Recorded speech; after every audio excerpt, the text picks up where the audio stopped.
After the Black Death loosened its grip on Europe in the mid-14th century, people slowly emerged from the devastation into a world that felt both familiar and strangely altered. Entire communities had been hollowed out, fields lay untended, and families were forever changed. In the quiet that followed, life did not instantly return to normal.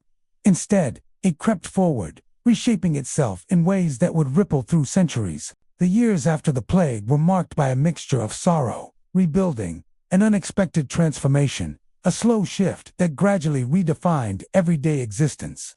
Though the memory of the catastrophe lingered heavily, people began to piece together new routines and rebuild the fragile fabric of society. One harvest, one trade, and one small act of living at a time. For those who survived, the most immediate change was the simple strangeness of space. Towns and villages felt emptier. Entire streets had fewer voices and fewer footsteps. In many households, a chair at the table remained unused, and the silence of these absences hung heavily. Yet the emptiness also meant new opportunities. With fewer people to work the land and perform skilled tasks, labor suddenly became more valuable. Survivors found themselves in a world where their hands were needed, and their work, whether in the fields, in workshops, or in households, commanded higher wages. This shift did not happen overnight, nor was it evenly spread across Europe.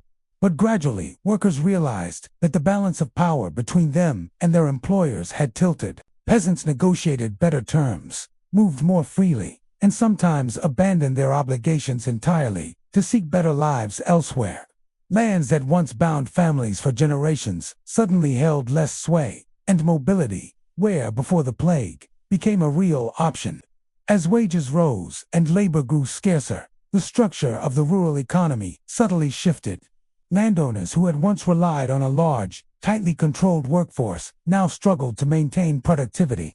Some attempted to enforce old rules or freeze wages, resulting in tensions that simmered beneath the surface. In some regions, these frustrations eventually boiled over into revolts, but in many places change simply took the shape of gradual adaptation. Landowners who could not hold on to tenants or laborers began leasing land for fixed rents rather than tying people to traditional feudal duties. This economic rearrangement nudged Europe slowly away from the rigid ties of serfdom and toward a more flexible and commercial rural system. Villages changed shape as fields were consolidated, and in some regions, grazing animals began to replace the more labor-intensive grain crops, reflecting the new reality of scarce manpower. Life in the towns evolved in its own way. Urban centers that had seen their populations cut in half or more now had room to grow again. Craft guilds, which had once regulated trades with tight control, found themselves in complex positions. Some loosened their restrictions to attract new members, while others tightened them to protect dwindling ranks. Younger workers, who might have spent years as apprentices, sometimes found themselves stepping into roles typically reserved for more experienced craftsmen, simply because so many masters had died. The rhythms of markets, trade routes, and daily commerce gradually revived, but they did so with an undercurrent of newfound fluidity. People with skills could bargain better, start their own shops more easily, or shift to trades that had once felt out of reach. Alongside economic changes came shifts in social life. The plague had shaken people's sense of stability. For months or years, death had felt unpredictable and unstoppable. And this lingering awareness subtly reshaped the way people valued time, relationships, and wealth. Some survivors became more cautious, focusing on secure futures and family stability. Others embraced life more boldly, spending inherited wealth on goods, comforts, or celebrations that felt rare before the catastrophe. The memory of loss inspired both restraint and indulgence, depending on the individual and community. Inheritance patterns changed as well.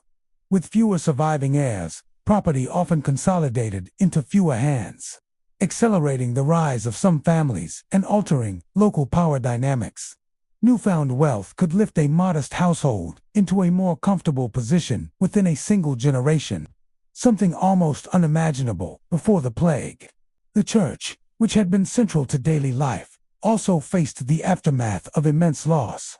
Many clergy members had died tending to the sick, and the shortage left spiritual and administrative gaps. New priests had to be trained quickly, and some lacked the education or experience that had once been expected. This decline in clerical quality, combined with the church's inability to protect people from the plague, led some believers to question long-standing religious institutions.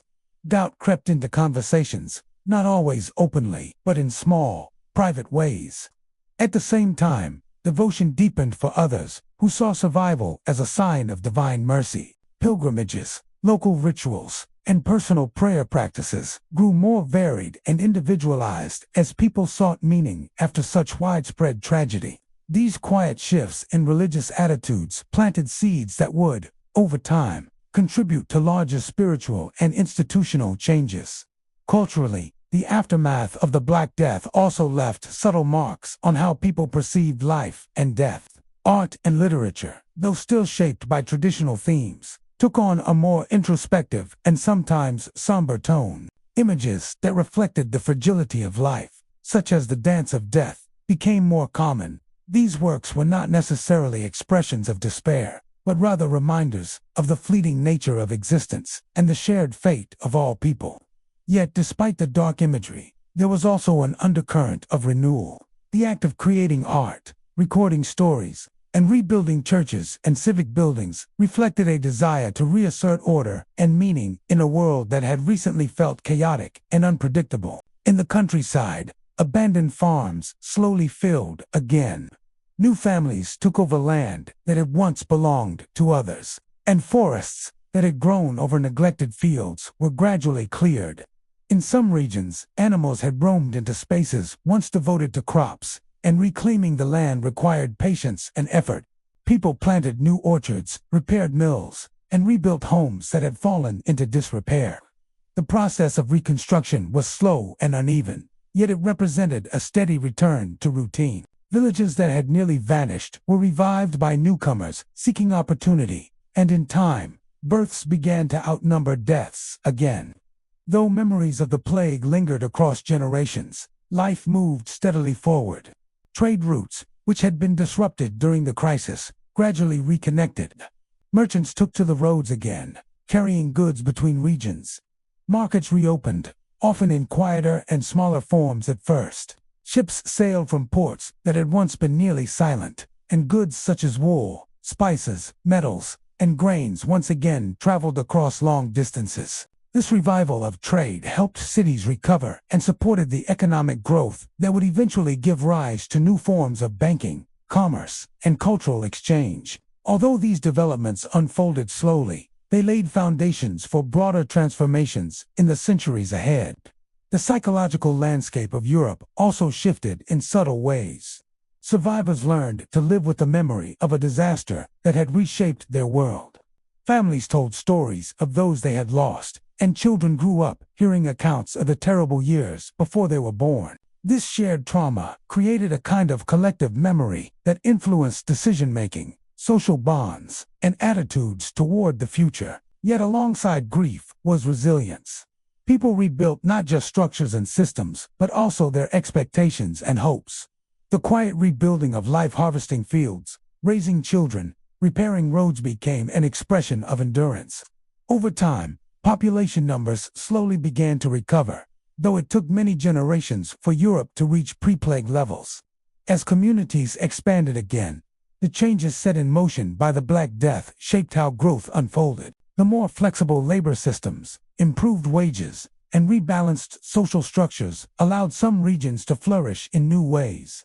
Even as memories faded, the transformations endured, influencing everything from agricultural practices to urban development.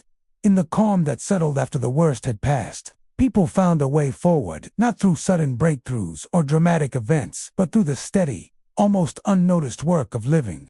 The world after the Black Death was marked by loss, but also by adaptation, opportunity, and quiet renewal. In the slow return of everyday life, season by season, generation by generation, the foundations of a more dynamic and changing Europe emerged, shaped by those who survived and carried their experiences into a future they could not yet imagine.